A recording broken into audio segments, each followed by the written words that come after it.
এই রকমভাবে আপনার ফটোটা আপনি এডিট করার জন্য অবশ্যই একটা অ্যাপ্লিকেশন দরকার হবে। অ্যাপ্লিকেশনটা আপনি আপনার স্মার্টফোনের প্লে স্টোর থেকেই কিন্তু ফ্রিতে ইনস্টল করতে পারবেন। প্লে স্টোরে এসে সার্চ বক্স পাবেন, সার্চ বক্সে চলে আসবেন। সার্চ বক্সে এসে আপনারা এখানে লিখতে হবে লাইটরুম।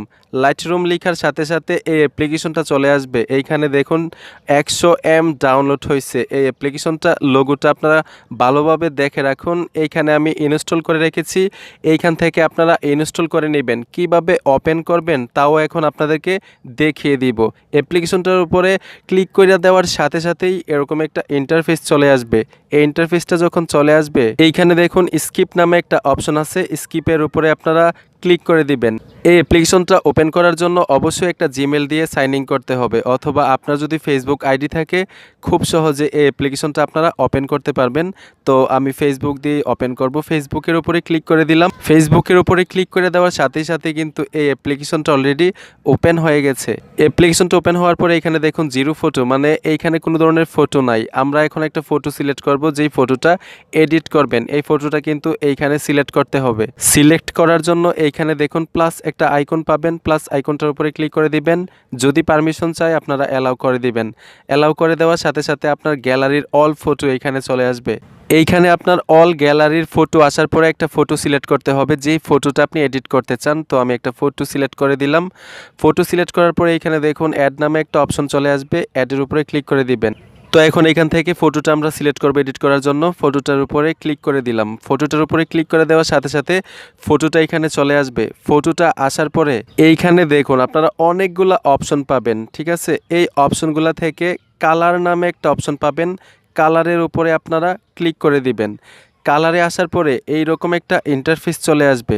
এইখানে দেখুন দ্বিতীয় যেই অপশনটা আছে এই অপশনটা আপনারা একটু এদিকে নিয়ে আসবেন। এই যে দেখুন ফটোটা কিন্তু আর একটু উজ্জ্বল হয়ে গেছে। এখন এইখানে আর কোনো কালারের উপরে আপনারা লাড়াচাড়া করতে হবে না। এইখানে সোজা আপনারা চলে যাবেন মিক্স যেই অপশনটা আছে এই অপশনটার উপরে।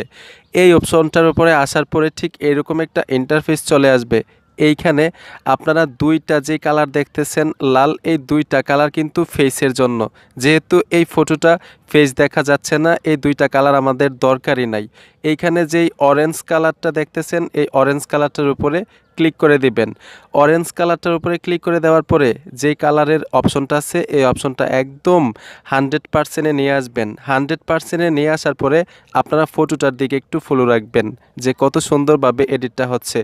দ্বিতীয় যেই কালারটা আছে এইখানে দেখুন এই অপশনটার উপরে আমরা ক্লিক করে দিলাম। এইটারে আমরা 100% দিয়ে দিলাম।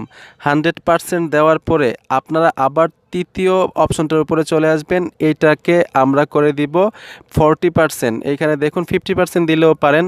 আপনি ফটোটার দিকে অবশ্যই খেয়াল রাখতে হবে যে আপনার ফটোটা কোন লোক দিলে বেশি সুন্দর দেখায়। তারপর আমরা আরেকটা কালার সিলেক্ট করতে পারি। এইখানে আমরা আরেকটা কালারে চলে যাব। আসার পরে এইখান থেকে আপনারা দেখবেন যে আসলে কোন দিক নিলে যে আপনার ফটোটা বেশি সুন্দর দেখাচ্ছে, এই দিক কিন্তু আপনারা দিতে হবে। দেওয়ার পরে আমরা আরেকটা কালার সিলেক্ট করব। সিলেক্ট করার পরে ঠিক একইভাবে কিন্তু আপনারা 50% দিতে পারেন। নেক্সট সর্বশেষ যেই কালারটা এই কালারটা আমরা আবার আরেকটু টেনে দিলাম। কালারগুলো সঠিকভাবে সিলেক্ট করার পরে এইখানে দেখুন ডান নামে একটা অপশন আছে, ডানের উপরে ক্লিক করে দিবেন। ডানের উপরে ক্লিক করে দেওয়ার পরে এইখানে আবার অনেকগুলো অপশন যে দেখতেছেন এইখান থেকে এই অপশনটার উপরে ক্লিক করে দিবেন। এইখান থেকে এই অপশনটাতে আসার পরে এইখানে ফ্রিতেই অনেকগুলা ফিচার পাবেন। এইখান থেকে যে ফিচারটা ভাল লাগে এই যে দেখুন আমি এই ফিচারটা নিলাম। ফটোটার দিক একটু লক্ষ্য করুন যে ফটোর কালারটা কত সুন্দর হয়ে গেছে। এইখান থেকে ফিচার সিলেক্ট করার পরে আপনারা টিকমারের উপরে ক্লিক করে দিবেন। টিকমারে আসার পরে ঠিক এরকম একটা ইন্টারফেস চলে আসবে। এইখান থেকে আপনারা আরেকটা অপশন সিলেক্ট করতে হবে। এই অপশনটাতে চলে আসবেন। ফটোর চতুর্দিক দিয়ে হালকা একটু কালো করার জন্য এই অপশনটার উপরে আপনারা ক্লিক করে দিবেন। এই অপশনটাতে আসার পরে এরকম একটা ইন্টারফেস চলে আসবে। এইখান থেকে এই অপশনটা একটু কমিয়ে দিবেন। এই যে দেখুন আমি একটু কমিয়ে দিলাম, এই যে কমিয়ে দিলাম। এখন আপনারা এই ফটোটা দেখুন যে এই ফটোটা কত সুন্দর একটা লুক চলে আসছে। ঠিক এই রকমভাবে কিন্তু অল্প সময়ে আপনার ফটোটাও আপনি এডিট করতে পারবেন। এখন সবশেষে এইখানে দেখুন শেয়ার একটা অপশন আছে, শেয়ার অপশনের উপরে ক্লিক করে দিবেন। শেয়ার অপশনের উপরে ক্লিক করে দিলে এইখানে দেখুন সেভ টু ডিভাইস নামে একটা অপশন আছে, মানে এই ফটোটা এডিট করার পরে আপনি সেভ টু ডিভাইসের উপরে ক্লিক করলেই কিন্তু এই ফটোটা আপনার গ্যালারিতে সেভ হয়ে যাবে। তো বন্ধুরা, এই ছিল আজকের ভিডিও। আশা করি এই ভিডিওটা আপনাদের অনেক উপকারে আসবে। ভিডিওটা দেখে যদি একটু উপকার হয় অথবা ভালো লাগে, অবশ্যই অদমের এই ভিডিওটাতে একটা লাইক দিবেন এবং আমার চ্যানেলটি সাবস্ক্রাইব করে সাথেই থাকবেন। ধন্যবাদ সবাইকে সাথে থাকার জন্য।